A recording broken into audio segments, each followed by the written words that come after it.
Hello everyone, rank study YouTube channel पे आपका स्वागत है।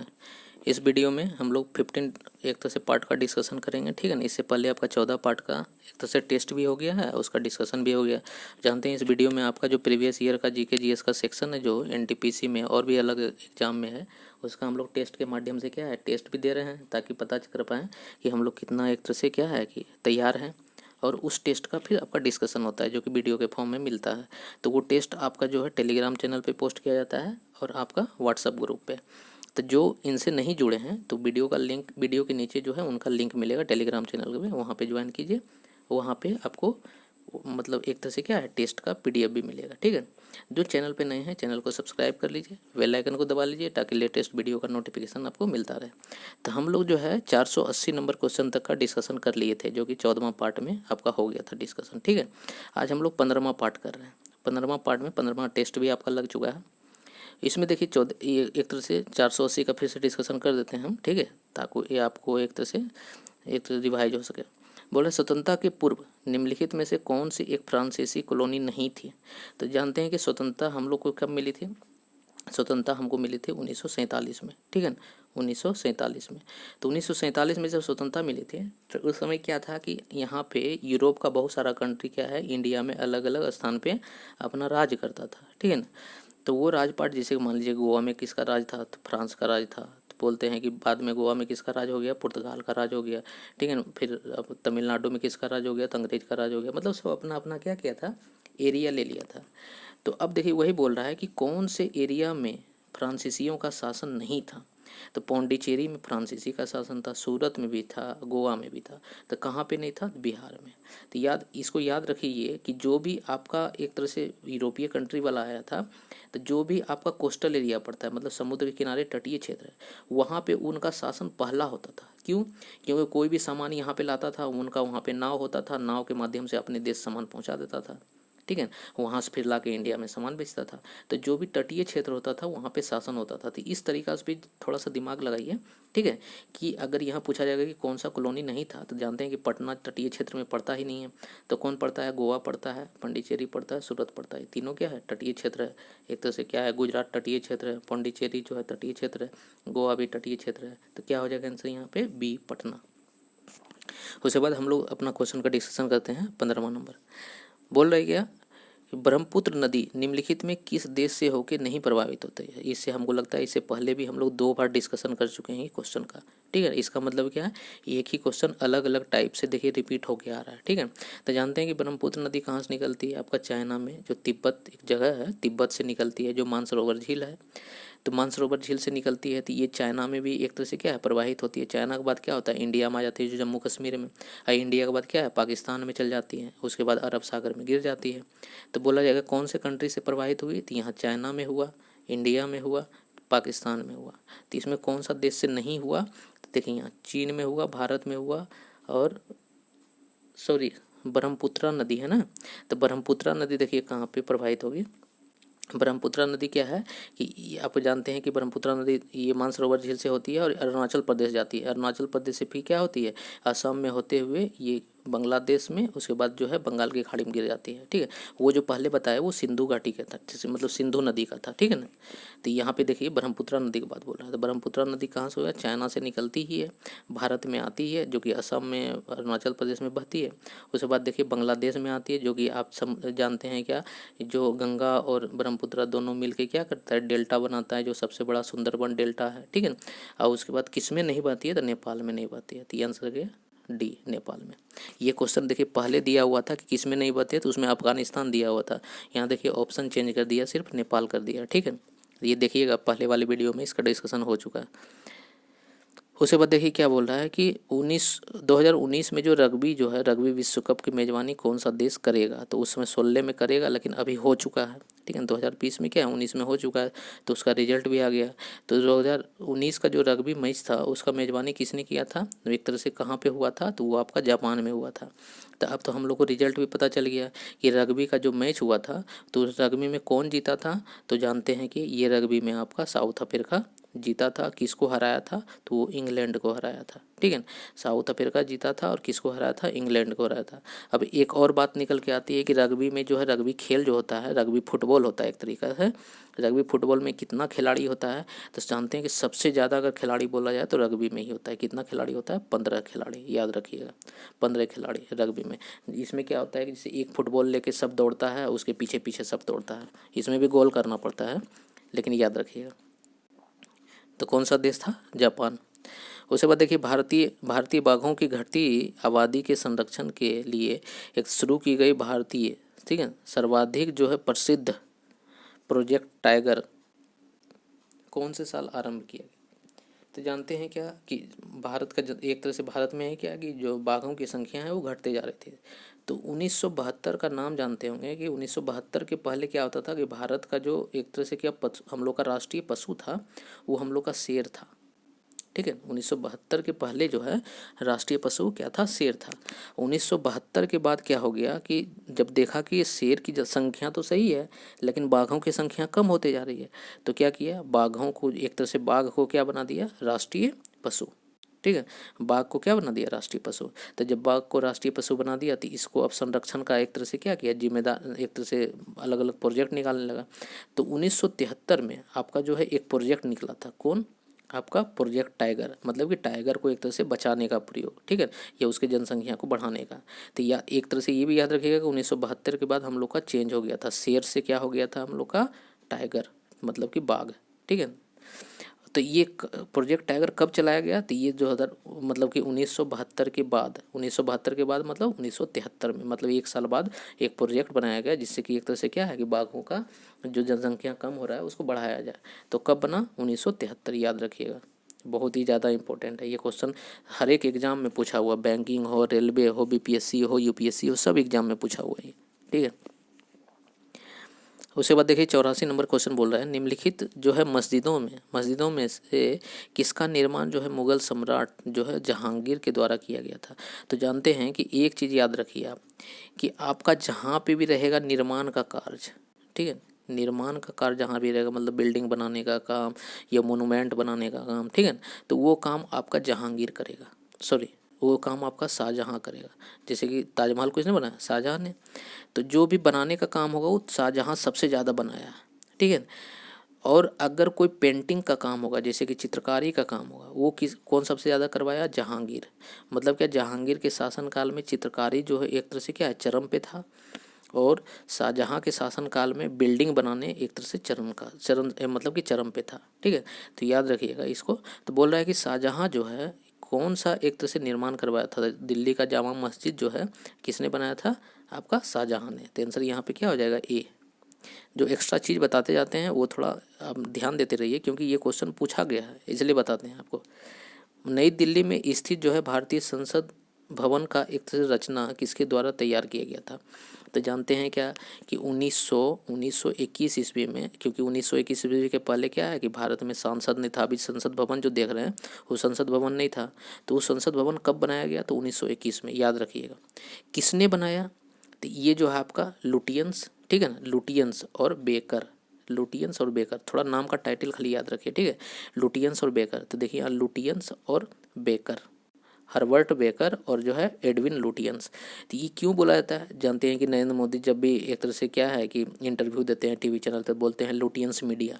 लुटियंस मीडिया कहने का मतलब क्या है कि लुटियंस जो है एक तरह से ये एक तरह से राष्ट्रीय भवन बनाया है, ठीक है, और उस भवन के इर्द गिर्द क्या है, मीडिया का काम रहता है, इसीलिए ये मीडिया लुटियंस मीडिया, याद रखिएगा, ठीक है। तो ये दोनों अंग्रेज थे। तो याद रखिएगा, लुटियंस से आपको पता चल जाएगा कि लुटियंस जो है भारतीय संसद भवन बनाया। तो आंसर यहाँ पे क्या हो जाएगा आपका, ए। और दोनों कहाँ के नागरिक थे, तो दोनों इंग्लैंड के नागरिक थे। उसके बाद बोल रहा है कि निम्नलिखित में कौन सा जो है जल प्रदूषण का कारण नहीं है, ठीक है। बोल रहा है कि समुद्री डंपिंग मतलब क्या होता है, जैसे मान लीजिए कि कोई आपका क्या है कि कारखाना है, उससे कोई गंदा चीज़ निकलता है, मतलब कि जो भी वेस्ट निकलता है उसको क्या करता है कि नदी नाला से बहा के क्या करता है, समुद्र में गिरा जाता है। तो वो क्या होता है कि समुद्र डंपिंग क्या हुआ कि समुद्र को प्रदूषित करने का काम किया। तो ये डंपिंग मतलब क्या, एक तो समुद्र में गिराना, ठीक है ना, जो भी गंदगी चीज़ है उसको समुद्र में गिराना, तो ये डंपिंग कहलाता है, ठीक है। तो ये समुद्री डंपिंग तो ये तो होगा, घर का कचरा भी अगर बिगिएगा तो उससे भी होगा। तो यहाँ पूछ रहा है कि नहीं होना चाहिए, तो नहीं किससे होना चाहिए दिखा दे। उसके बाद बोल रहा है क्या, तट पर मछली पकड़ना था। अगर कोई तट पे अगर मछली पकड़ता है तो उससे क्या होगा, तो एक तरह से प्रदूषण तो जल नहीं होगा, तो मछली पकड़ने में तो प्रदूषण नहीं होगा। तो उसके बोल रहा है तेल फैलाना। अगर कोई तेल अगर क्या करता है, पानी पे फैला देता है, जानते हैं कि पानी पे क्या होता है, तेल फैल जाता है, जिसके कारण क्या है कि समुद्र के अंदर जो है जीव जंतु मर जाता है, क्योंकि उसके अंदर ऑक्सीजन नहीं जा पाता है।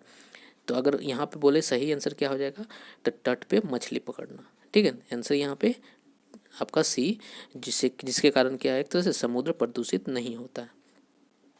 निम्नलिखित भारतीय राज्य में से बोल रहा है कि किसमें जो है केसर की खेती सबसे ज़्यादा की जाती है। तो जानते हैं केसर सबसे ज़्यादा कहाँ उपजता है, जहाँ पे आपका एक तरह से क्या है, ठंडा प्रदेश हो। सबसे ज़्यादा ठंडा प्रदेश कहाँ, तो जम्मू कश्मीर में। तो जम्मू कश्मीर में जानते हैं केसर क्या करता है, गर्मी करता है। ये कुदरत का ही ऐसा करिश्मा है कि जो ठंडा प्रदेश होता है वहाँ हमेशा गर्म चीज़ मिलता है, मतलब कि गर्म जो प्रोडक्ट बनता है वो मिलता है, और जहाँ गर्मी होता है वहाँ ठंडा प्रोडक्ट बनेगा। ठीक है, तो इसलिए केसर कहाँ पर होता है, तो आप जानते हैं केसर आपका जम्मू कश्मीर में होता है। तो आंसर क्या हो जाएगा यहाँ पे आपका ए। उसके बाद देखिए क्या बोल रहा है कि इस यमनी जो है, मतलब कि यमन जो है, यमनी वहाँ के पत्रकार को यमनी बोला था। मतलब इस यमनी पत्रकार और एक तरह से राजनेता को, ठीक है, मानवाधिकार क्षेत्र के उनके योगदान के लिए 2011 में नोबेल शांति पुरस्कार से एक तरह सम्मानित किया गया। तो वे कौन हैं, तो जानते हैं कि उस समय के जो एक तरह से 2011 में जो दिया गया था वो करमान को दिया गया था। तो याद रखिए करमान, एक चीज़ याद रखिए टाइटल। लेकिन अब हम लोग को तो याद तो करना नहीं है, याद हम लोग को क्या करना है 2020 का। तो 2020 का वीडियो आपको कल ही अपलोड किया गया है, तो कल के वीडियो में देखिएगा, वहाँ पे आपको प्लेलिस्ट में मिल जाएगा। बहुत ही शानदार ट्रिक के साथ आपको 2020 का जितना भी नोबेल प्राइज विनर है सबको याद कराया गया है। ठीक है, तो वो वीडियो आप देखिए जाके। ठीक है ना, इस वीडियो के एक तरह से क्या है कि इस वीडियो के लास्ट में भी उसका लिंक डाल दिया जाएगा। ठीक है, ताकि आप उसे देख सकें। बहुत ही शानदार ट्रिक से एक बार अगर देखते हैं तो कभी भूलिएगा नहीं। ठीक है, तो इसका आंसर क्या हो जाएगा आपका बी। अगर यही पूछा जाए कि 2020 में जो शांति पुरस्कार किसको मिला था, तो वो जो है आपका देखिए विश्व खाद्य कार्यक्रम। देखिए इसको ट्रिक बताते हैं, ये जो ट्रिक बनाया है वो देखिए यहाँ पे क्या है कि खाना खाने से क्या होता है कि एक तरह से क्या है, हम लोग को शांति की प्राप्ति होती है। ठीक है ना, मतलब आत्मा क्या होती है, शांत हो जाती है। जैसे मतलब आप भूखे हैं, तो भूखे का अगर आपको खाना मिल जाए तो क्या हो गया, आप शांत हो जाएंगे, मतलब एक तरह से शांति की प्राप्ति हो जाएगा। तो खाना से शांति, तो शांति से शांति अवार्ड, और खाना से खाद्य, मतलब विश्व खाद्य संगठन को एक तरह से क्या है, शांति अवार्ड मिला है। तो इसी तरह का ट्रिक वहाँ पे बनाया गया, ट्रिक को देखिए जाके। उसके बाद देखिए कि 89 नंबर में बोल रहा है कि जलियांवाला हत्याकांड का आदेश जो है किसने दिया था। तो जानते हैं कि जनरल डायर, ये बहुत ज़्यादा फेमस है कि जनरल डायर जो है एक तरह से क्या किया कि जलियांवाला बाग हत्याकांड, जो जलियांवाला बाग जो है वहाँ पे मतलब कि बैसाखी का दिन था, जो कि जितना भी वहाँ सिख भाई लोग थे वहाँ पे क्या थे, जमा हुए थे, क्योंकि वहाँ मेला लगता है उस दिन। तो उसके कारण क्या हुआ कि जनरल डायर ने क्या किया, गोली चलाना एक तरह से क्या किया, इजाज़त दे दिया कि गोली चला दो, क्योंकि सब आदमी साथ में है और साथ आदमी रहने का एक तरह से क्या है कि ऑर्डर नहीं दिया था, जिसके कारण जो है जनरल डायर हो जाएगा आंसर। और ये बैसाखी ये कब हुआ, ये 1919। अगर यही डेट, क्योंकि अब जो है 1919 सबको पता है, तो ये 1919 नहीं पूछता, अब पूछता है कि कौन से डेट में हुआ। तो याद रखिएगा 13 अप्रैल को। ठीक है, 13 अप्रैल 1919 को जलियांवाला बाग हत्याकांड हुआ था। ठीक है, तो आंसर क्या हो जाएगा यहाँ पे आपका जनरल डायर ए।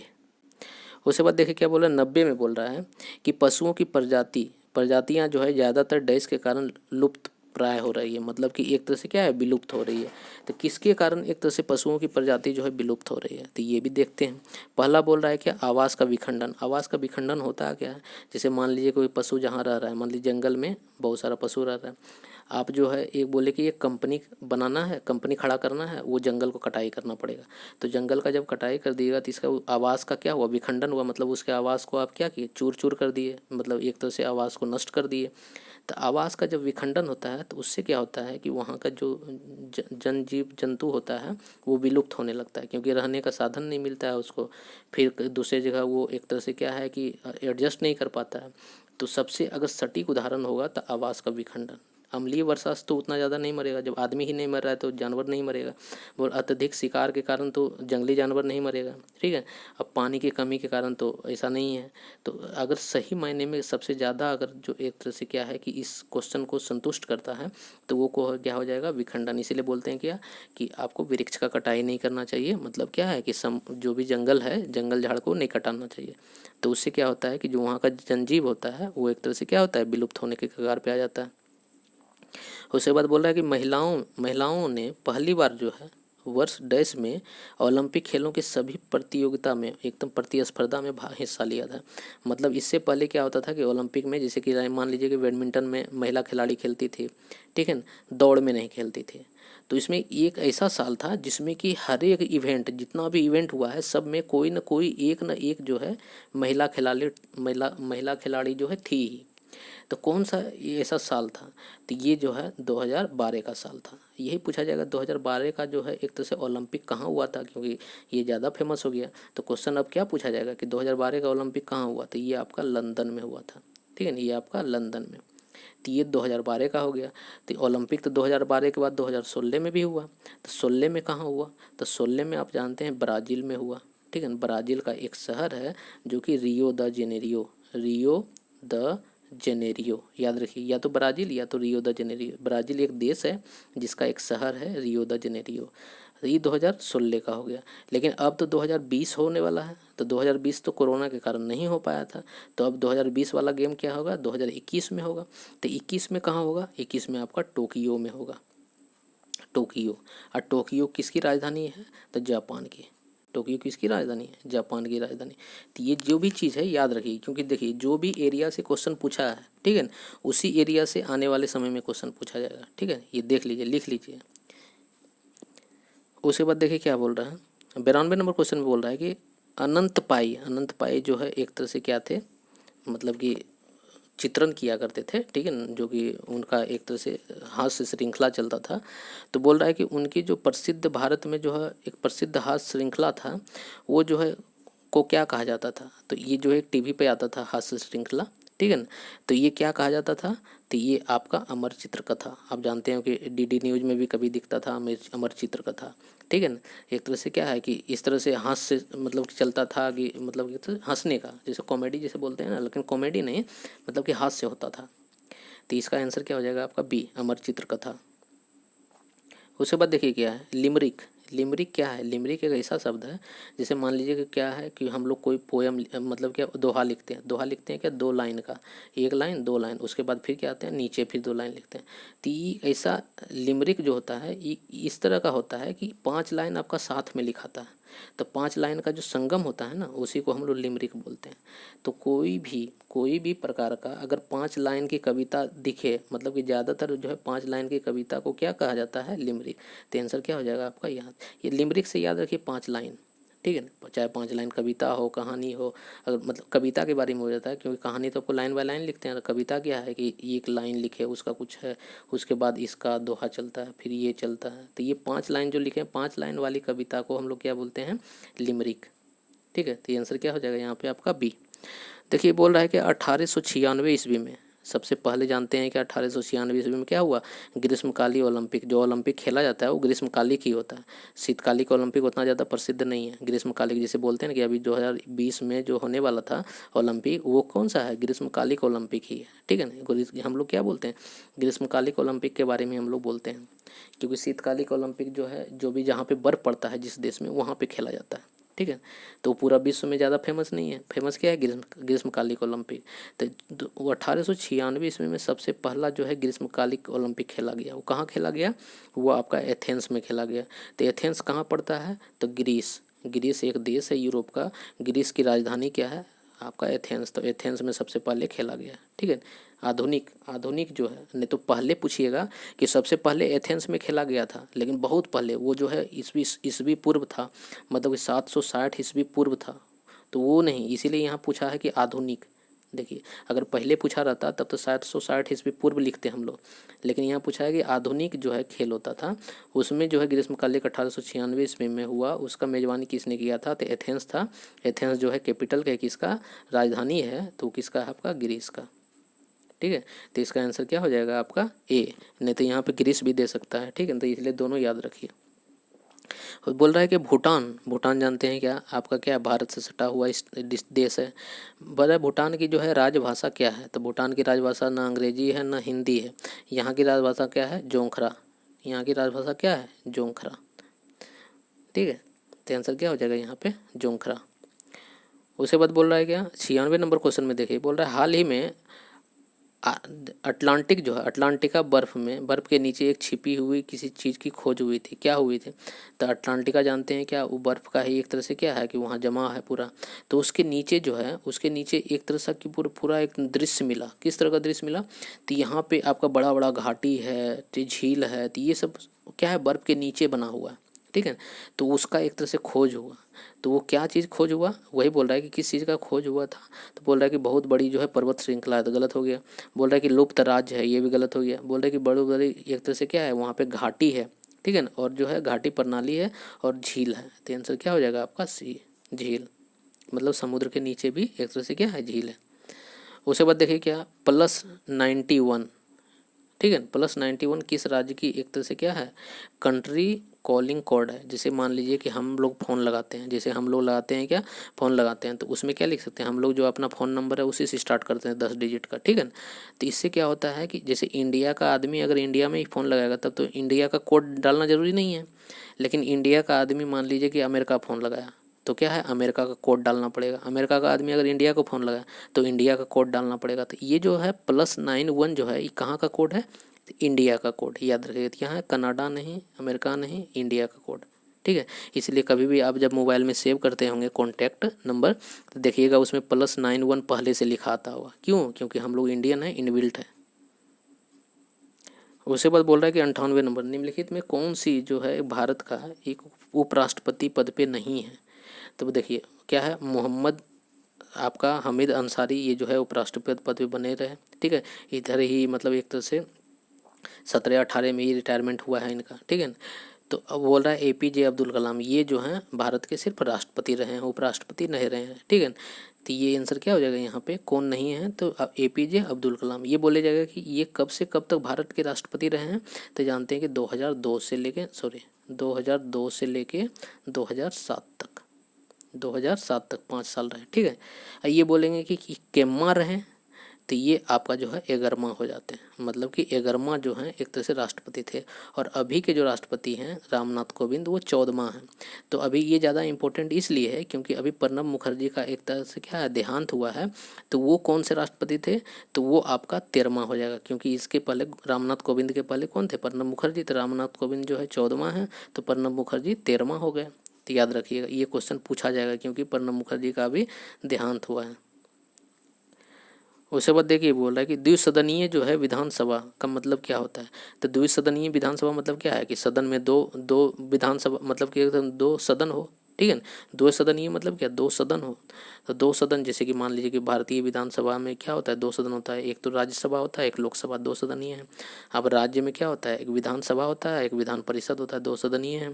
तो 2 सदनीय मतलब क्या हो गया कि यहाँ पे 2 होना चाहिए। तो यहाँ बोला 4 अलग अलग भाग में बांटना, ये विधान की एक जो है विधानसभा के रूप में वर्गीकृत न करना गलत है, क्योंकि 2 वर्णीय बोला है, मतलब कि एक तरह से 2 सदनीय है। तो 2 सदनीय है क्या, क्या है, विधायकों को, मतलब जो विधायक होता है, मतलब विधानसभा को, विधानसभा विधान परिषद 2 को एक तरह से 2 अलग अलग जो है विधि सभाओं में एक तरह से बांटा जाता है। तो आंसर क्या हो जाएगा यहाँ पे, 2 तो 2 आपका विधानसभा नहीं बोला, ठीक है ना, तो उसमें क्या हो जाएगा आपका 2, मतलब 2, एक विधानसभा एक आपका विधान परिषद। उसके बाद बोल रहा है कार्ल सगन, कार्ल सगन जो है कौन थे, तो कार्ल सगन जो है अमेरिका के एक जो है वैज्ञानिक थे, खगोल शास्त्री जिसको बोलते हैं। तो आंसर क्या है, कार्ल सगन अमेरिकी खगोल शास्त्री थे। तो इससे कोई मतलब रिलेटेड नहीं था, लेकिन क्वेश्चन पूछ लिया गया। तो इसीलिए जो भी चीज़ पूछा जाता है तो कभी न कभी वो न्यूज में आता है। ठीक है ना, तो ये उस समय न्यूज में आए थे, इसीलिए इनके बारे में पूछ लिया गया। तो अमेरिकी खगोल शास्त्री थे। उसके बाद बोलते हैं कि भारतीय जो है, भारतीय होली कैसे मनाते हैं। देखिए ये पूछने का क्या मतलब है कि जो होली किधर चलता है, आपका उत्तर भारत में चलता है। तो दक्षिण भारत के जो लोग हैं वो होली को नहीं जानते हैं कि होली कैसे मनाते हैं, क्योंकि वहाँ होली चलता ही नहीं है। जैसे मान लीजिए कि उत्तर भारत के लोग को पूछ देंगे कि ओणम कैसे मनाते हैं, तो नहीं बता पाएंगे हम लोग, क्योंकि ओणम क्या होता है कि दक्षिण भारत में चलता है, जो कि आपका केरला में होता है ज़्यादातर। ठीक है, तो वही चीज़ है कि ये पूछने का मतलब है कि दक्षिण भारत के लोग जानते हैं कि नहीं उत्तर भारत की संस्कृति। तो बोल रहा है कि एक दूसरे को मजाक बनाकर, गलत, एक दूसरे को रंग और पानी फेंक कर, एक दूसरे पर क्या है रंग और पानी फेंक कर। हम लोग क्या करते हैं, होली में रंग का त्यौहार है तो उसमें क्या है एक दूसरे को रंग लगाते हैं। उसके बाद बोल रहा है कि 15 अगस्त 1947 में भारत को मिली आज़ादी के वक्त जो है उस समय क्या था, मतलब किस टाइम। देखिए क्वेश्चन, देखिए कितना धीरे धीरे एक तरह से क्या हो रहा है कि और भी डीप होते जा रहा है। पहले हम लोग पूछता था क्या कि भारत का आज़ादी कब हुआ, तो 1947। अब कौन दिन हुआ, तो अब बोलते हैं 15 अगस्त। अब 15 अगस्त में कब हुआ, मतलब कितना बजे हुआ, देखिए अब कितना मतलब एक तरह से क्या होना डीप होने लगा। तो ये देखिए जिसमें आज़ादी मिली थी, जानते हैं कि 14 अगस्त को क्या किया था, 14 अगस्त को पाकिस्तान को आज़ादी मिल गया था।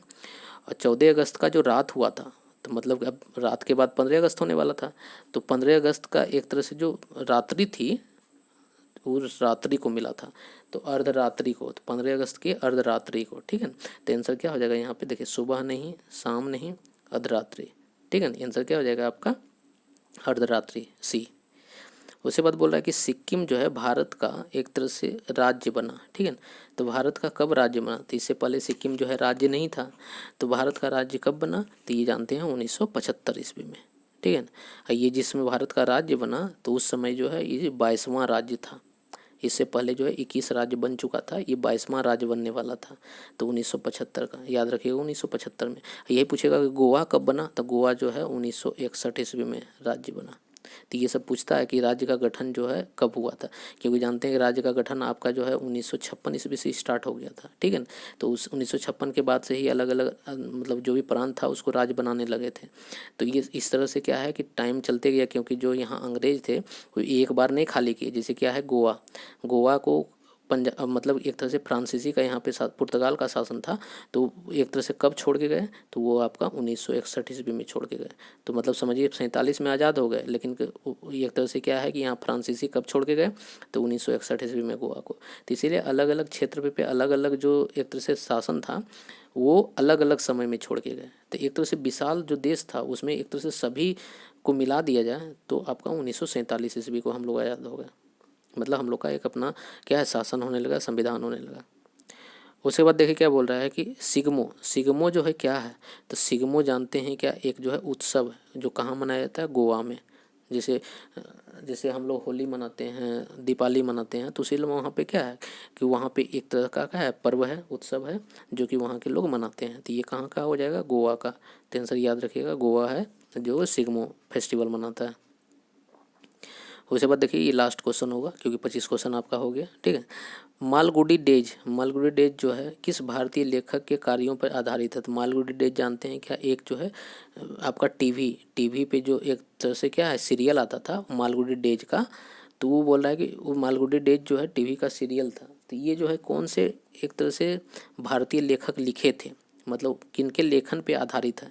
तो ये जो है आपका देखिए क्या है, बोल रहे हैं कि शंकर राव। ठीक है, वो गलत है।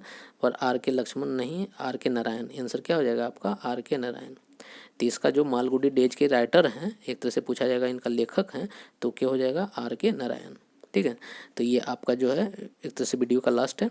तो फिर जो है आपका नेक्स्ट टेस्ट में जो है फिर डाला जाएगा। देखिए जितना भी क्वेश्चन है आपका एनटीपीसी का, इससे क्या पता चलेगा कि जो भी आप पढ़े हैं आप कितना, आपको एक तरह से क्या है ये क्वेश्चन अगर अभी आपको मिलता है तो आप कितना स्कोर कर पाते हैं। ठीक है, तो हम लोग ये जो है देखेंगे फिर से। आपका जो 15वां टेस्ट हो गया, जो अब टेस्ट नहीं देखे हैं तो जाके प्लेलिस्ट में देखिए, पुराना टेस्ट जो दिया गया है उसको भी देखिए। ठीक है, और टेस्ट लगाइए। अगर आप लिंक जुड़ना चाहते हैं, जैसे कि आपका टेलीग्राम चैनल है तो उसका डिस्क्रिप्शन में लिंक मिलेगा, वहाँ से आप जुड़िए। ठीक है, वहाँ पे और भी चीज़ आपको मिलता है।